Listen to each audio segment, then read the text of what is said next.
in this podcast is general in nature and does not take into account your personal situation.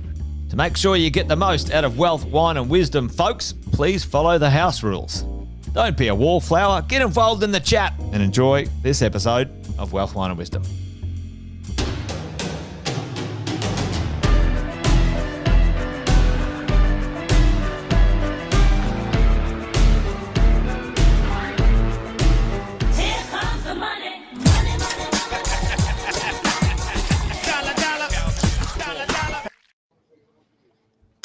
Happy Friday, my friends. Hope everyone is doing super well. As you're dialing in or as you're tuning in, say good day in the chat. It'd be good to know where you're watching from as we start to get into another episode of Wealth, Wine and Wisdom.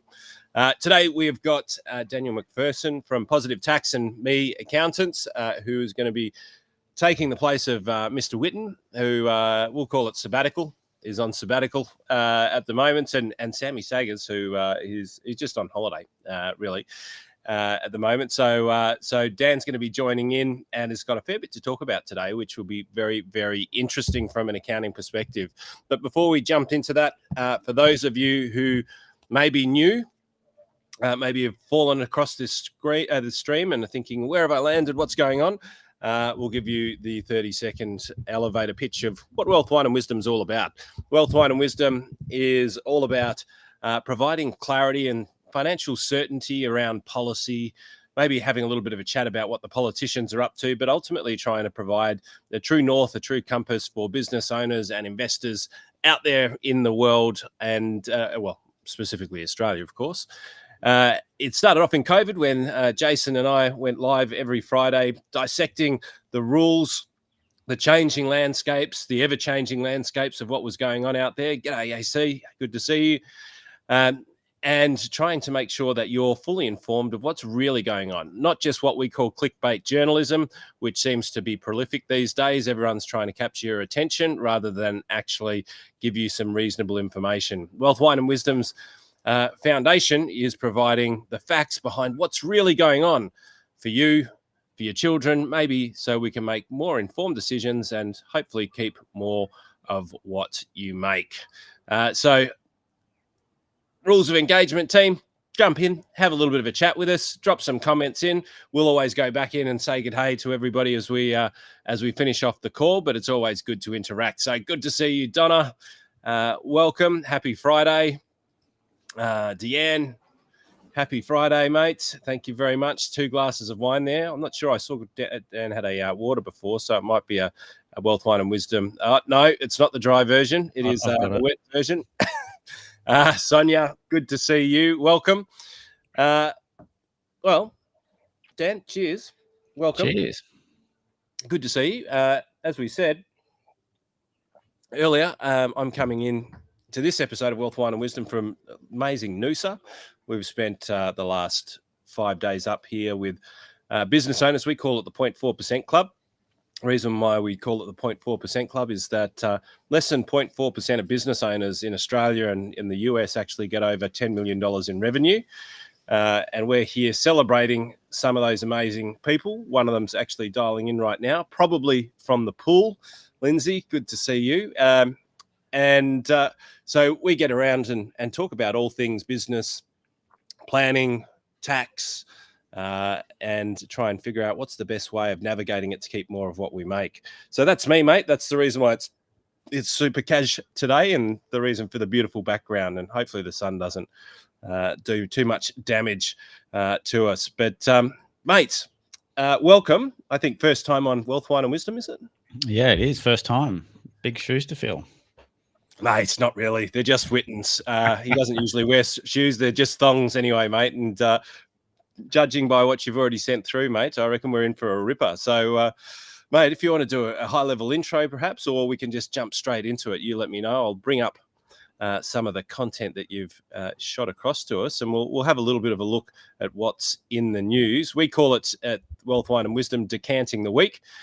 So we'll come to you just after this.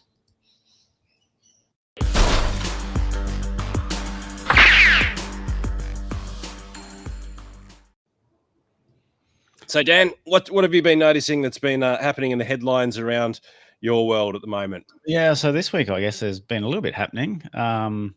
Interesting, I guess the banks have been putting out some of their profit figures lately as well. So record profits, and CBA and ANZ looking to slash jobs, close branches. But it looks like this week they got busted by Fair Work on advertising the same role that they made redundant here in Australia and in India. So this is an interesting one, right? Because they're cutting jobs based on artificial intelligence taking them over, aren't they? Apparently, that's the claim anyway. I guess that's the that's one take on why an Australian job should be redundant, but they actually need a real person in India. Yeah, right. So what's the background to this? So I guess it's really just another way of them trying to increase the bottom line. And obviously, when we're seeing branches close, the service levels, I don't know if anyone's had to talk to the bank lately, but it's horrific to get anything done. I know we had to change a couple of signatories on one of our business accounts the other day, and had to make the appointment to go in. Honestly, it's like a 3-second job, but it takes like an hour to get done. So it's just really, I think, all about the bottom line and where they can save cost. So effectively, they're making Australian jobs redundant because they don't want to pay the wages because they're getting higher and higher and higher, just generally pushed forward through, what's been happening in Australia. It's the cost of living crisis, as they talk about. But ultimately, they're not really making them redundant. They're actually just replacing them with cheaper labour offshore over in India. And that's what it would appear, yeah. It's amazing. Yeah, it seems to be what's happening. I mean, there's always certain things that I guess that AI probably won't be able to do. And I don't know if anyone, if they've gone for lending recently, knows how long it takes. And most of those assessments are being done overseas now anyway. So there's no sort of discretion or using a bit of common sense now. It's just whether they fit their nice little tiny little box that they've got to tick off, rather than sort of, I guess, helping their customers. Well, it's a reality of business. Like you and I both have team members offshore as well, because we need to be able to access economy of scale, because it's just too expensive to employ certain people in Australia to do certain jobs. We call them, the $1-2 jobs. You don't have somebody, getting paid hundreds of thousands of dollars or $100,000 doing, dollar jobs. You have them doing $50, $100 jobs. So there's an economy of scale that works here. But for those of you who don't understand redundancy is you're really only in the world of larger businesses. You're really only allowed to make a role redundant when there's no more need for that role. So what Dan's talking about here and what the headline's all about is that there are certain redundancy requirements which say, well, that job's no longer needed. We don't need any more salespeople. We've got too many. But the fact that they're actually going offshore and advertising the same positions that they're making redundant would appear that they still need the roles and they're making them redundant in Australia. But ultimately they still need them, and that's what they're getting dragged over the coals for on this one. It's interesting, Dan, because I'll find what we spoke about last week and maybe a little bit of a soapbox. I'm not sure if you were watching, but we were talking about Westpac, and they were axing 200 of the bank tellers. And, I'm not sure if I waxed lyrical on it last week, but ultimately the bank's fundamental reason for existence initially was actually to take your money, store it, so that somebody couldn't come along and put a knife to your throat and take the money from underneath your mattress. That was fundamentally the reason they originally existed. And then there was transactional costs, so you put it in one and you could get it out in a different country. And then obviously lending came later. But, these institutions had bars on the outside, had vaults and things like that to store your money, to protect it from people who were ultimately going to steal your money. Now, it seems that not only are they reducing the amount of people in Australia serving Australians, they're reducing the number of staff that face Australians, and they're pushing you to use their online platforms, which every time you sign into those platforms, you're actually signing terms and conditions that waive your safety of your currency away. Ultimately, it means that if a cybersecurity breach happens, then you are not 100% protected on your funds like you were in the old days. If somebody came in and stole your money, the bank underwrote that. Nowadays, people can come in and they can take your money out, and ultimately, when it's gone, it's gone. So the fundamental purpose that banks exist or existed don't actually serve the same purpose anymore. Yeah, I actually did catch that. And I was thinking too, when you look at it, now that we've really gone cashless, the banks are just raking in. Because if you're thinking like, if I've got $100 note that I would just pass around to different businesses, it'd kind of go around. And at the end, you've still got the $100 note. But now they're taking 1.5 to almost 2% off every transaction. That $100 note's gone after about 50, 60 transactions completely. 100%. And what are they actually doing for that transaction? Nothing. It's a service tax. Tell you what, Exactly. here's one for the government. If you want more in taxes, just take over the transactional charges and call it a consumer tax. At least then, well, actually, I prefer the banks to have it, to be fair, than the governments, because the governments will fucking just. It's good to have solid banks in Australia, but not good to have drunken sailors spending our taxpayers' money. Exactly. What else have you got in here, Dan? Yeah, and like I guess where you've got Westpac cutting jobs, CBA cutting jobs, ANZ cutting jobs, like they're all cutting. So I think it only means that service is going to be even worse. So I guess it's not going to be pretty. Hopefully, we get a few more competitors in, and actually forces them to provide some sort of service. But I guess on a different topic, we've got there too. I think on the next one down, Andy. Actually, just before we go into that one, because I think I've mentioned I had 100K stolen from our account with one of the big four banks, and never banks waived their liability to it, and so that money was never recovered. That was money that disappeared into the cybersecurity world. Pretty poor freaking experience on my side of the equation. I bet. Now, what had happened is 2 years beforehand, we had tried to remove signatories off certain accounts, but it was so difficult to go in and actually do it. We had to go and speak to a bank manager. Then that manager had to organize an appointment, and then that person couldn't fulfill on their obligations, didn't know how to do it. And as a result, that signatory was never removed because the friction was just way too significant. So now we're getting forced into a system whereby not only can we not do it online, there's less people to help us do that in person. So the chances of us being able to actually change the bank accounts, do the things that we need to do in order to protect ourselves are diminishing by the day. It's disgusting. Yeah, and then like similar to that as well, we've had a few clients lately that for whatever reason have had their tax file number compromised and their MyGov compromised. So someone's gone in and lodged like amended returns and amended BAS statements and siphoned the money off elsewhere. And the ATO basically come back and said, oh, you need to prove that it was fraud. Otherwise, it's your bill. Wow. So is this where people are hacking into the MyGov sites and redirecting? Because I've heard of this.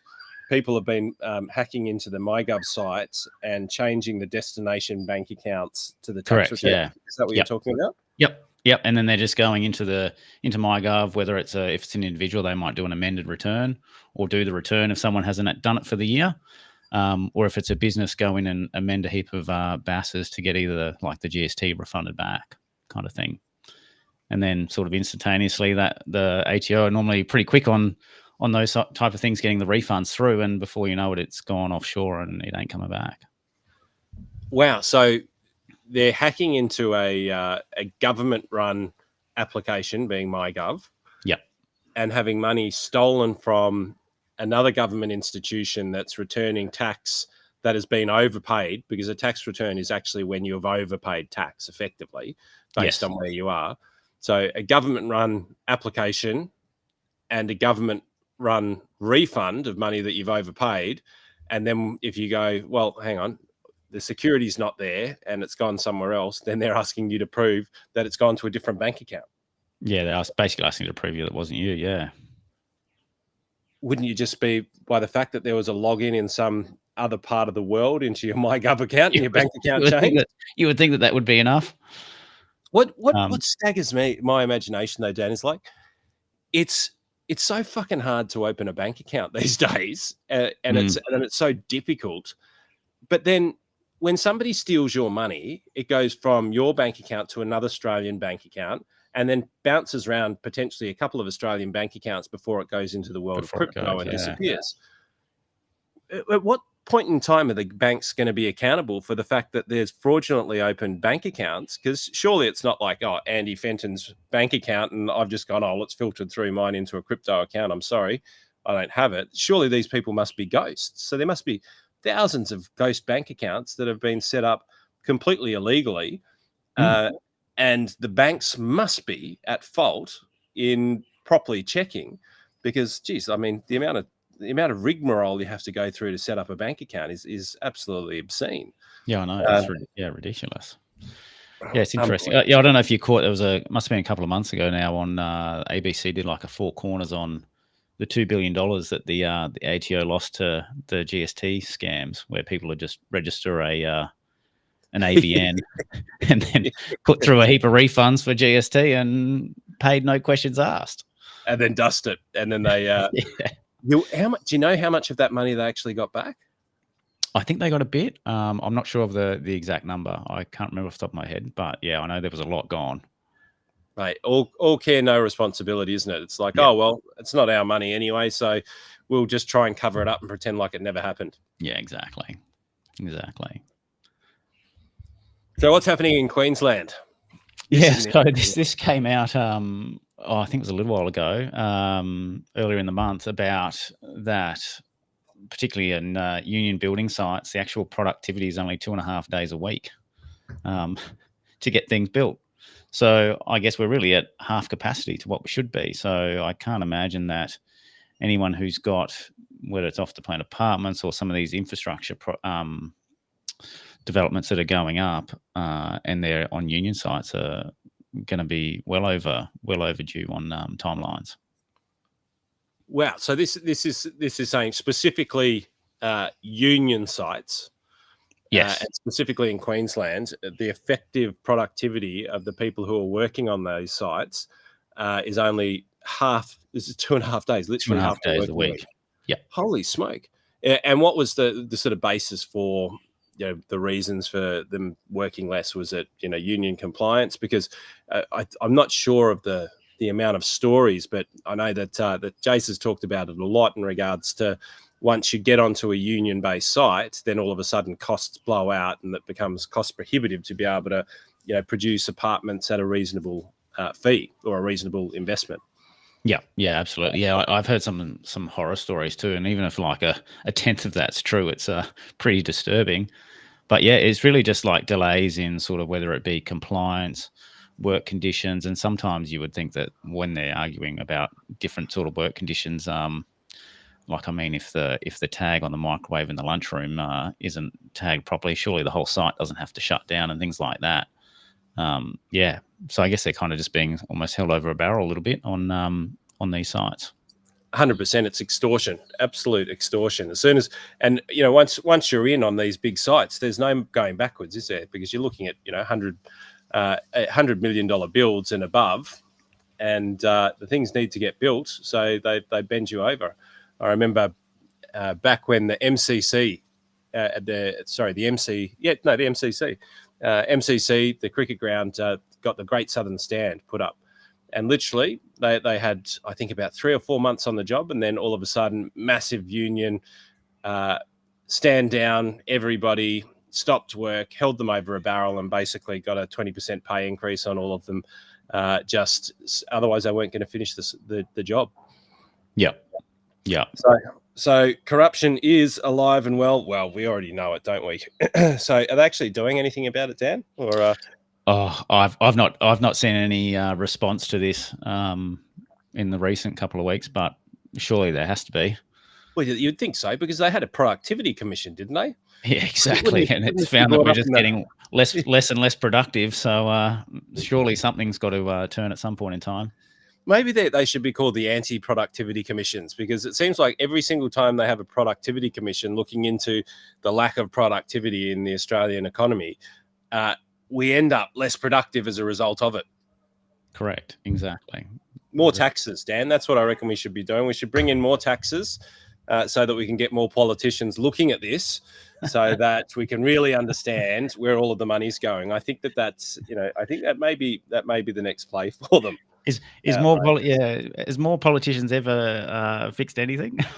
Yeah. Oh, mate, need more politicians in order to look at it more effectively. Well, now public sector have now taken over as the largest spender. I think it is in the Australian economy. They're the largest employer, certainly now in the Australian economy, and public sector related is the dominant industry now in Australia, which is insane. Where we've got incredible mining resources, but the government is becoming the largest employer, which is just outrageous. Which kind of really, I guess, it skews all of the job creation figures too that they, I guess, are putting out there, because most of those new jobs are either sort of government jobs or non-market jobs, which I guess aren't really productive, and most of the time they're funded via government funds anyway. So when you're looking at, I guess, the true private market increase in jobs, it doesn't look great. Well, we don't call them government funds at Wealth, Wine and Wisdom. We call it our money. They're building it with our money. Yeah, that's true. That is true. Absolutely. This was an interesting headline, which caught my eye a little while ago as well. So what's the background to this? I think it's a bit of tongue-in-cheek. I guess I'm not necessarily sure that there's too many brickies on 500k, but I still know a lot of whether it be sparkies or plumbers that are sort of edging up there pretty close too. So I can imagine there's sort of a few head people of some organisations that are sort of thinking, why are they earning so much and my income hasn't gone up as much? But I guess it really just comes back to showing how much the supply of trades is really, I guess, having an impact on prices, whether that be sort of building. I know the other day we had a water pipe burst in the roof, and lucky I was home to turn the water off, did a little patch up, and Dan the plumber. Well, the old man was a manual arts teacher, so I've got some skills in that regard. But you could call the plumber around, and he quoted me I think it was $1,000 just to fix like a 5-minute job for a pipe, and I was like, I'll pay you a little quote fee and see you later. So I managed to negotiate that down, but because there's no one to come and do it, they can kind of charge what they like. Yeah, I was having a chat with one of my mates just recently, and he's got a friend of his who's a plumber, and there was something similar that went on at his house. Maybe it was even you. And he said, I don't get out of bed for less than $1,000. I said, so ring somebody else. I'm not going to come around and help you out at your house. Yeah. This was a mate. Yeah, right. I'm like, you wouldn't do it for a slab? Seems to be the starting price for them. Yeah, well, I remember, and look, not picking on trades here, but because there's lots of areas where this price inequality has happened. But it used to be that the concreters, the tradies used to ping around town in the 4-cylinder old white utes. Do you remember them? The old Ford white ute cylinders.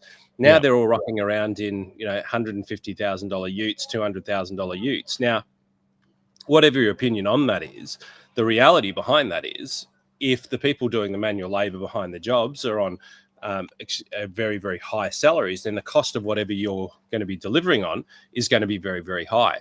And one of the reasons why in places like America, and one of the big challenges that we've got over in Australia is that we don't have a cheap source of labour to Australia. So America, has Mexico as a very, very cheap source of labour.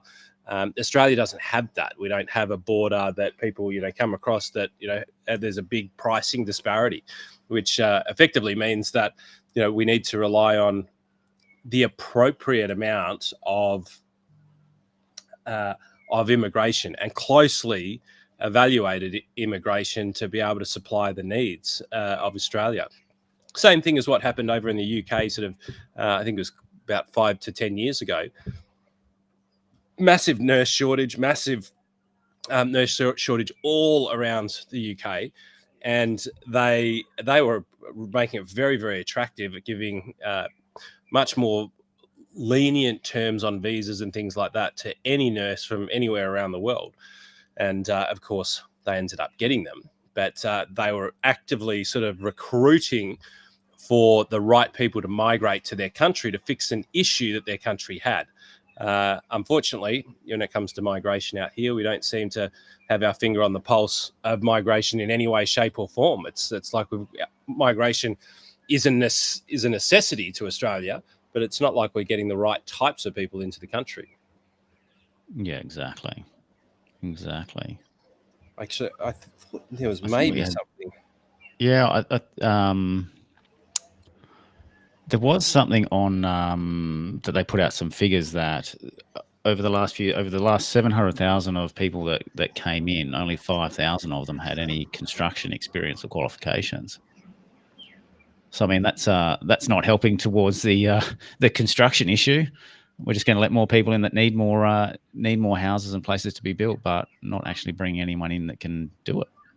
Yep, 100%. We've got the Dons in here. Lack of investment in tradies by governments led to a shortage in tradies, supply demand. Look, the Dons, partly. Like one way that you can manage and price control trades or any occupation is through the appropriate education channels. So providing a way that, and maybe subsidies, but providing the right channels for people to be able to achieve the qualifications. You can incentivize that in Australia. It can also be challenging because we all are living in Australia and used to living in Australia. So there's a certain quality of life that we're kind of used to and almost like the handout generation. So we have an expectation that the price starts here. The other side is that we can get people into the country who have those skill sets. So, but sounds like, Dan, we're doing a shithouse job of doing that on all levels. Yeah, based on the figures, it would appear that way. Absolutely. Right, now this was something that I had a look at as well. I saw it in the Fin Review. And they do this every year. I haven't had a chance to read it yet, but effectively it's the biggest taxpayers and the biggest listed companies that paid no tax. So walk us through what you've learned here. Yeah, I mean, this seems to be a pretty common theme, like year to year, on who are the bigger taxpayers. And I guess they're kind of the ones that you would normally expect to, like being the Rio number one this year behind BHP, but I guess the big miners there, particularly sort of like the iron ore and the minerals, the banks as well. I mean, maybe we need to be able to knock them down the list with us keeping more of our money and them not having as much. So really mining and banks really, I guess, where the majority of our big taxpayers are, which I guess hasn't really changed in the last couple of years. Still seems pretty shy on it for some of those sorts of things. There must be some pretty substantial government subsidies and depreciation that's working its way into some of these numbers, because 6 billion on 22 taxable, 6, 12, 18. So that's still $4 to $5 billion worth of deductibles that have been sitting in Rio Tinto, around about the same, but a little bit more. It'd actually be closer to 5-6 billion that's sitting with BHP. This is a big one that seems to be kind of out of whack here. You've got, it's 4 billion, so 4, 8, 12. So it seems like they're sort of paying their fair share. This next one, though, is very telling, which is our biggest company taxpayers and those who didn't pay. So the top 10 companies, as far as income earners, who didn't pay a cent of income tax. So what have we got here? Yeah, so I mean, interesting that there's a lot of gas companies in there. I know with how we tax them here in Australia is very different to, I guess, how other countries do, particularly, I guess, when you're looking at, I think it's Norway, Qatar, some of the other, like the biggest exporters, and we're the biggest exporter as well. So, I mean, it almost begs the question, why are we not really getting any income tax here when all these other countries are making an absolute fortune out of their gas exports? And then the other one too, I guess at the very top there, JBS. I'm not sure if everyone would know what they do, but they're basically the biggest meat company in the world by a significant margin. Basically, if you have any meat or see almost pretty much the majority of the meat brands are in the in Coles and Woolies, they pretty much own all those brands. Now, could that be a factor of good and bad years and the agribusiness averaging? I don't actually know. Does a listed company, are they able to achieve the same types of averaging that smaller businesses Yeah, achieve? so I mean, from the mining side, I guess Australia, we kind of give them a lot more tax breaks early, like for their investment. So basically, let them depreciate at a higher rate than what a lot of other countries do. So we kind of not seeing much tax take initially when things are being invested into. So that's kind of one reason. I mean, they're like legitimately some of these businesses might have like an actual loss, or even from a prior year that they've carried forward. So there can be like legitimate reasons why they maybe aren't paying tax. But I mean, when you're looking at some of this turnover, it's a lot, and to be not making any profit on it seems seems a bit strange. And I know JBS, they have a fair bit of controversy around them around the world about not paying any tax anywhere, and all their profits seem to get siphoned off into their corporate holding in Luxembourg that no one apparently works for.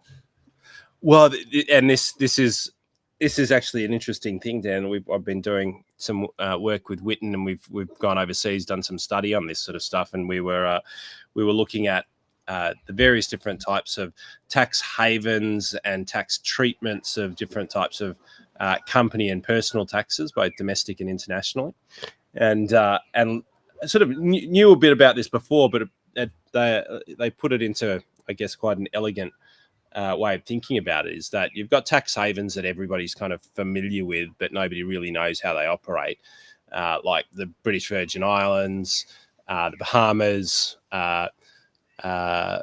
Panama used to be, not anymore. And so the idea that these tax havens exist, and a tax haven effectively, for those who are not familiar, is a place that there's zero tax or close to zero tax payable, and they don't share information of what happens in that country with anybody. It's like there's a information curtain. Now, if that information's leaked out, like it did in the Panama Papers, where the information of what trading activities were actually happening, or what cash activities were actually happening in Panama came out, then a lot of people were sued or went to jail or were given extraordinarily large tax bills. So it's not that they're legal, it's just that they don't share the information. But then there's these ones called remittance-based systems, and there was one we spoke about more recently, a good example of a remittance-based system whereby the UK had special remittance-based system with the United Arab Emirates, and so the sheiks, who effectively might have $100 billion profits over in the United Arab Emirates, they weren't paying tax on that money. They only paid tax on the money that they brought into the UK. So if they brought $100 million in per annum into the UK, they got taxed on those dollars, but they didn't get taxed on the $100 billion that the company actually made. And apparently the UK are actually trying to remove this, and that's one of the reasons why a lot of people are actually fleeing out, because there's no way in hell a sheik's going to go from paying $100 million or taxable income of $100 million to $100 billion just because the government said that they want a little bit more of the money. Just not going to happen. And the other system, which is I think it's called territorial or terrestrial. I can't quite remember the name of it right now.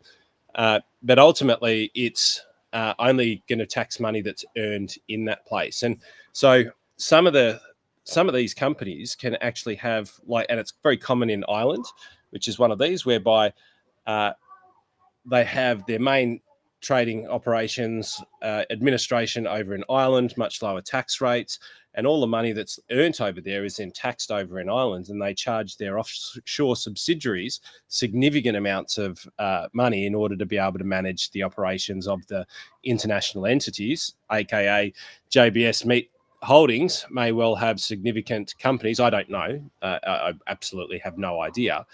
But the way that some of these companies can work is that they have their main operations in these countries which we have double taxation agreements with, but ultimately the rules are that they get taxed on the earnings that they have in those countries, and they're allowed to charge the subsidiary companies around the world significant amounts of money, which can then turn them into zero tax paying entities or close to no tax paying entities.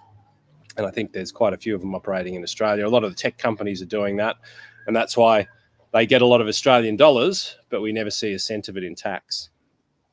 Yeah, I think most people don't I guess, understand that that's the case, where that parent company in one of those tax havens is actually charging that company in Australia for things like services, licenses, basically whatever they can come up with to charge to reduce the profit here, they'll charge it and they essentially shift the profit to another jurisdiction.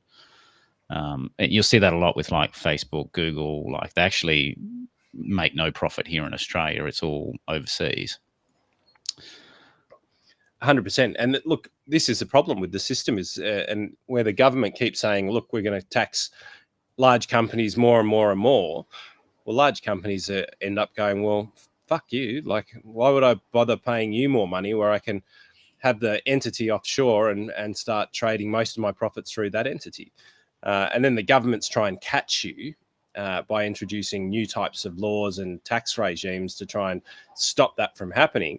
But ultimately, if you make the laws too stringent, if you make them too tough, then businesses will find a way not to pay any tax here and start to move the money offshore. Where we'd probably be a lot better off making a more favourable business environment so that businesses can thrive over in Australia, and then you'll end up with a lot more taxes by default because they can come over to Australia, pay less tax, which means that they'll be paying more tax in Australia by paying less tax in total, which means that our revenue goes up. It sounds counterintuitive, but that's exactly what countries like Dubai are doing. 9% company tax rate, mostly consumption-based tax, meaning like a GST or service charges and things of that nature. And ultimately, companies can operate at a very, very minimal company tax, and that then feeds the beast because you've got billions, if not trillions of dollars being earned in profits over there, and it's the number can be 9%, and they collect a hell of a lot more revenue than what we do. Yeah, it's an ongoing problem that I haven't really heard any good solutions that have been put around that I guess don't get squashed by those with vested interests. 100%. And I'm a little bit reticent to say that we know how to do these things, but we did sort of come to a conclusion while learning a lot about these types of things, and that the broad conclusion was, and we've chatted about it a bit over the last few days up here with the large businesses, is if you've got 10 million worth of investment wealth, then Australia is a very good house for it. If you've got over 10 million, then maybe you start to look at different types of places to hold your investments. You can stay here and you can pay very little tax and have quite a substantial amount of business, or you can have a substantial amount of investment and pay minimal amount of tax, right, if you're structured the right way. But over and above that, you start to lose control once you've topped up your super and you use up your tax thresholds and potentially investment companies and things of that nature. So the same is true for businesses until you're starting to pay sort of 5, 10, or probably really $10 million in profit and over. The idea of potentially moving to a different country in order to minimize tax is probably a false thought, because 9% versus 25%, right? And you got to factor in, got to take into consideration what actually happens to to you when you become a non-tax resident of Australia, and the ramifications there can be quite significant on you as far as the exit taxes. So sounds sexy, but there's a lot of things that you need to go through and kind of evaluate. So broad stroke, under 10 million, you can structure yourself really well in Australia, and up to 10 to 15 million dollars worth of profit, like probably still better off doing it here. But if you're looking at outshooting that, then maybe you start to explore these types of opportunities. Yeah. I definitely think there's opportunity too for even those under who maybe have partners overseas where you've got that ability as well, potentially. I know more and more people will have someone who, I guess, isn't an actual resident of Australia. So, yeah, interesting. Rebecca's actually put something in the chat asking if you're able to provide advice on Australia tax and US tax and the implications and perspectives. Probably best to reach out, put some details in the social channel that you're coming in from. I think it's Facebook, Rebecca. Whack a question in there, and Dan can come back. In this type of forum, we're a little bit restricted in what we can say, but you can have a chat offline if you like. So just say like to chat with Dan, and we'll organise one of the team to reach out. Kevin's joining us in from good old Adelaide as well. What's this all about? Forget property. We bought a boring business to get wealthy. What's this all about? Yeah, so I know you always hear Jason talking about the big generational shift in wealth, particularly from a property being handed down from one generation to the next. But people kind of forget that there's a big generation that are moving out of businesses. So, I mean, you've got all these baby boomers that have spent decades building their businesses, and they really don't have a lot of people to sell it to. So there's heaps of businesses at the moment that are kind of almost being sort of wound up for nothing, that are really profitable. They've got a lot of goodwill. They've got a lot of history. And it's kind of just like, they're just out there. So I think there's a massive opportunity, particularly for the younger people who don't want to be the influencer or the YouTuber, to do what you would consider a boring job. But geez, you can make some good money out of it. Well, so you're seeing this personally in your practice. You're seeing businesses struggle to actually sell themselves, and they're actually generating good turnovers and things like that. But do you have any specific sort of industries, just as like to show the range or the dichotomy? Yeah. So I mean, for example, there's a plumbing business that I looked at recently. They were making like 50, 60% net profits, turnovers of like 1.2, so they're making sort of like 500K a year profit on like a $1 million, $2 million turnover. Just sort of like similar types of, like, particularly those trades businesses that are run really well. Even things like some of the education businesses we've had sort of struggle to sell. And they had like a significant amount of material that I guess IP that they'd created that they were struggling to offload, that basically had contracts for like a whole state. And then sort of retail furniture businesses that were making really good money, couldn't sell, basically ended up winding up. Yeah, so there's a heap out there that are basically almost just closing their doors. Yeah, it's insane. And look, if you guys are in business and you're out there, keep listening to this, or there's a QR code up the top left or just over here.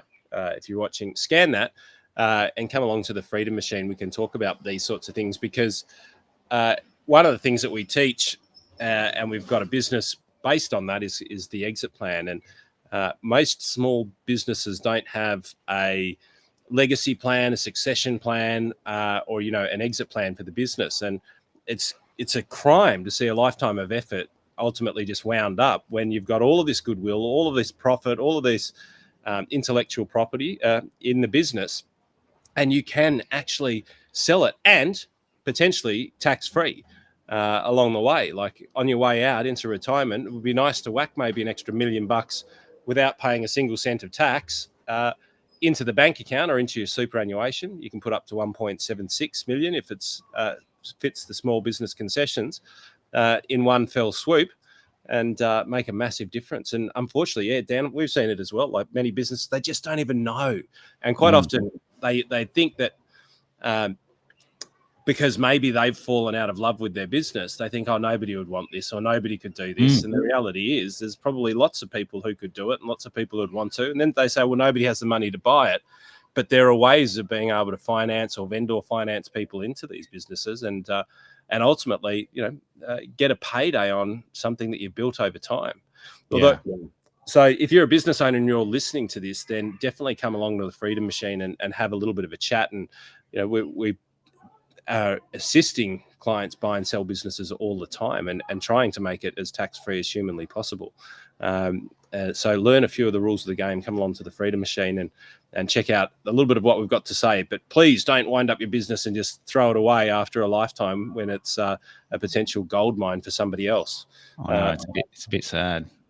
It is. We've seen it all too often. And the clients don't like it either, because the clients are like, well, where do I get my XYZ from? The one thing that I do know about the education sector, though, is bloody hell, like anything that the government stick their noses into, they just create so much red tape.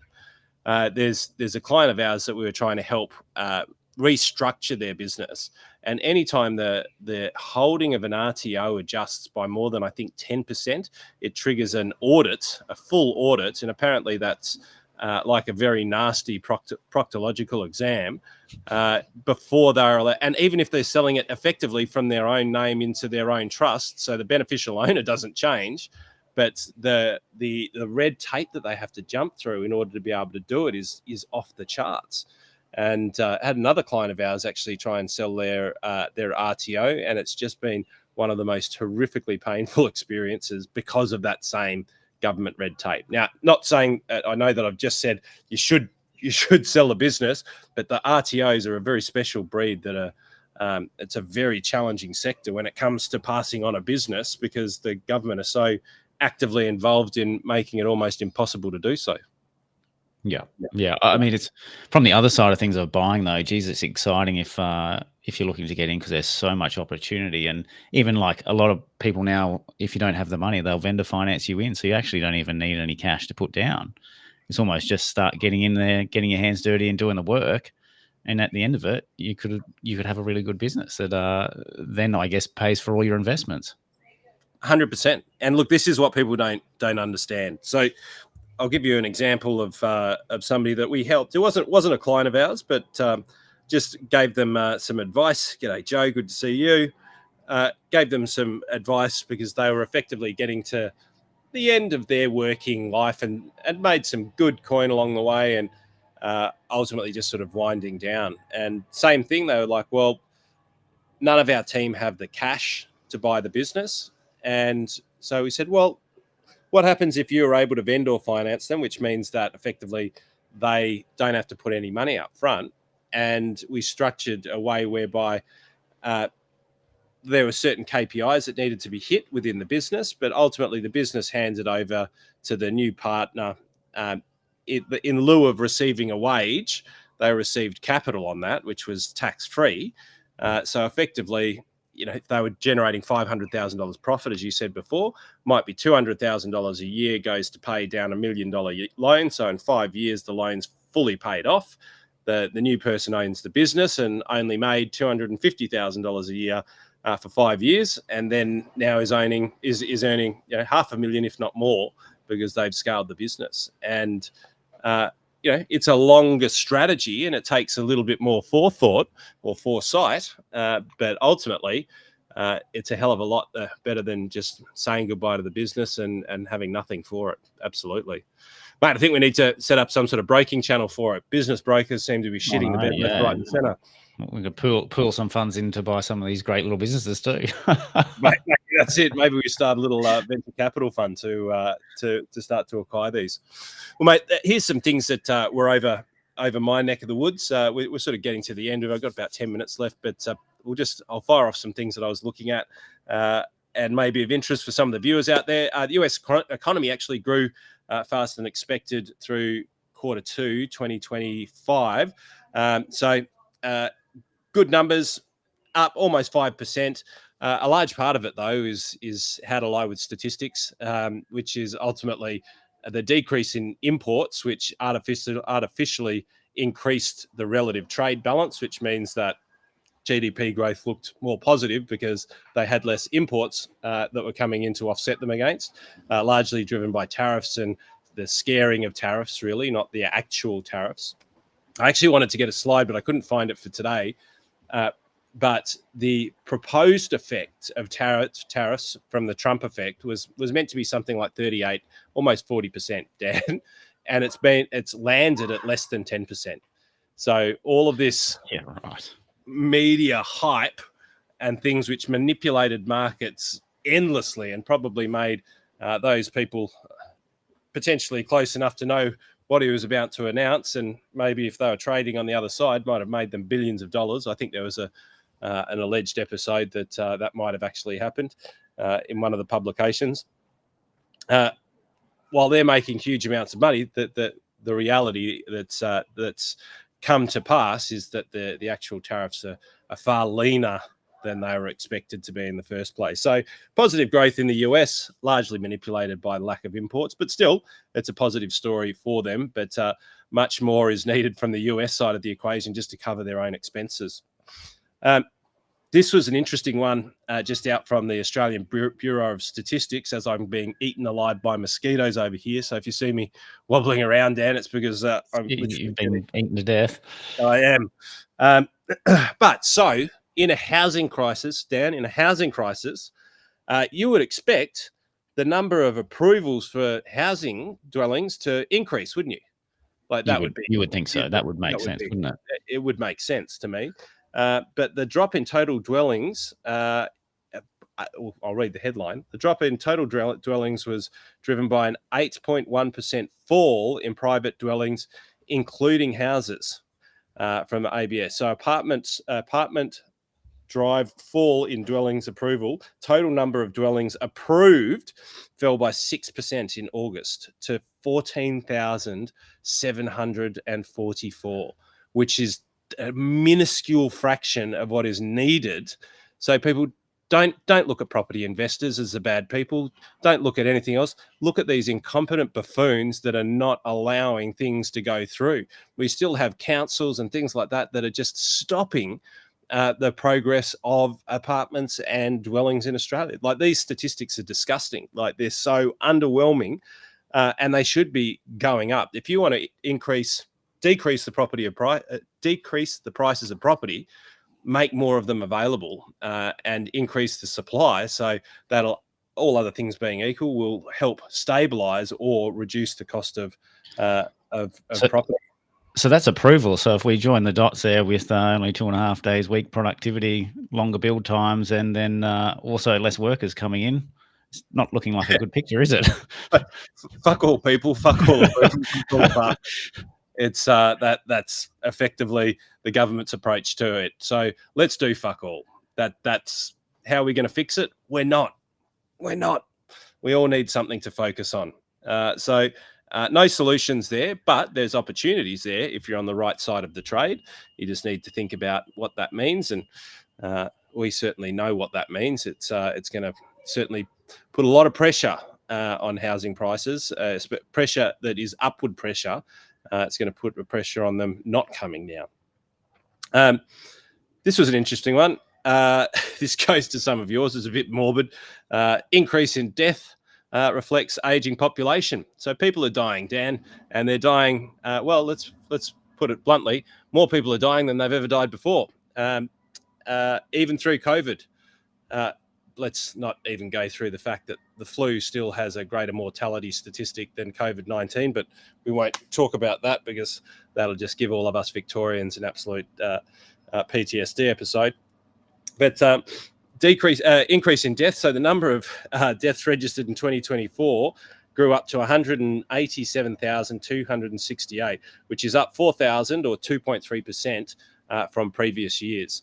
Now, I'm not saying that to be morbid. It's just a reality of life. We will all get there at some point in time.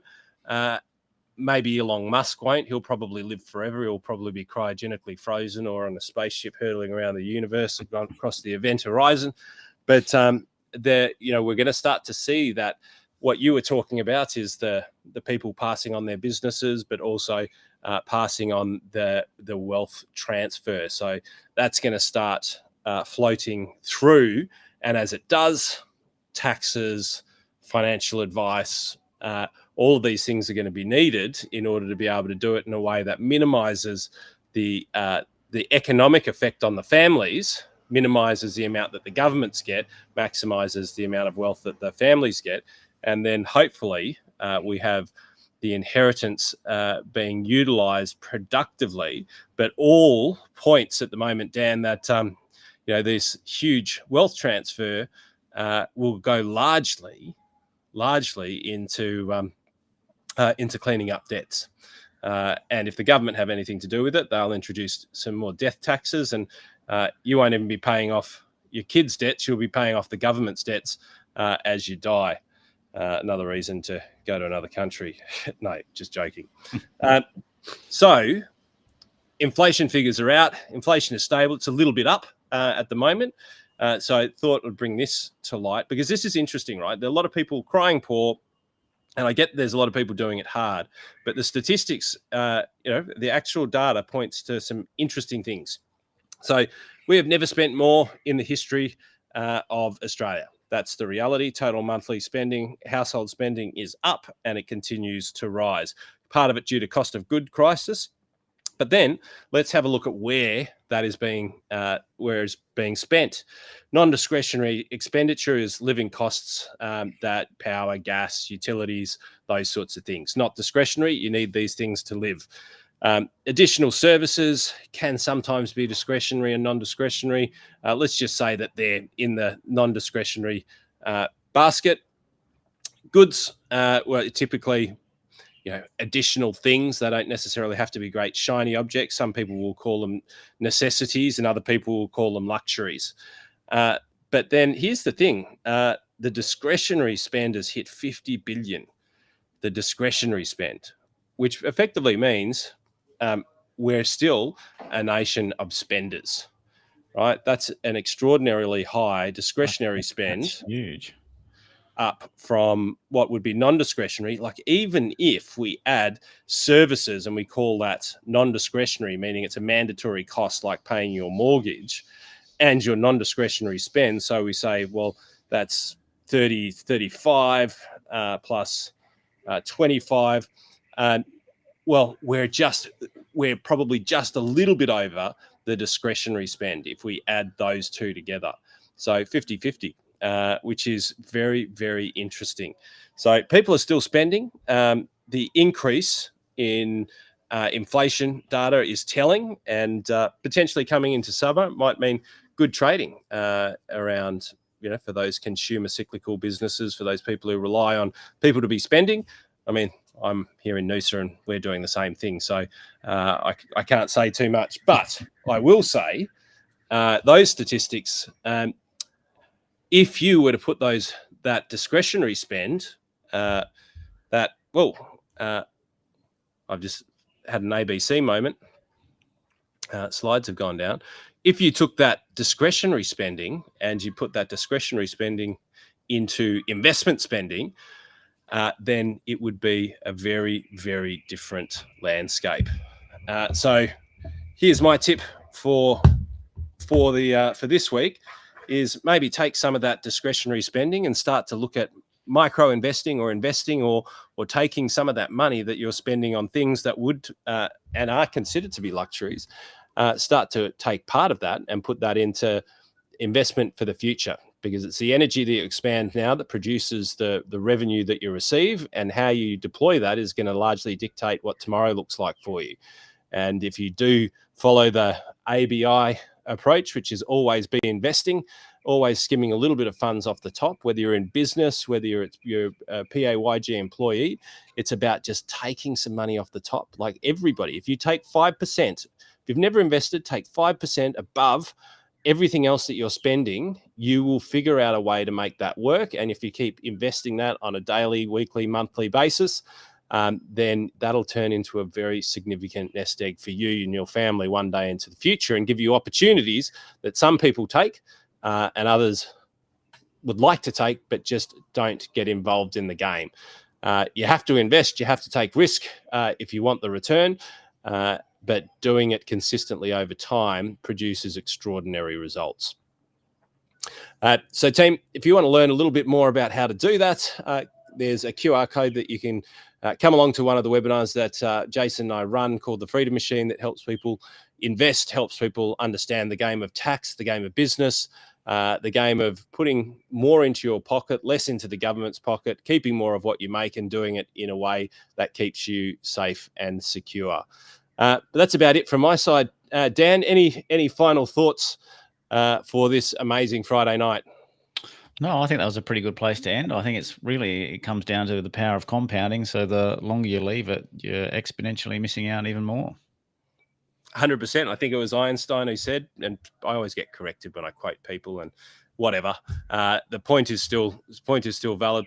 It was the eighth wonder of the world is compounding interest. So the more that you put away, the more that you will have for the future. And ultimately, I can tell you, Dan, probably about 50 stories of people who had well over $1 million who started off with mum and dad buying them some shares in CBA, and they just reinvested it and put a few $100s in each year. Then it went to, a few thousand each year, and not major amounts, not life-changing amounts.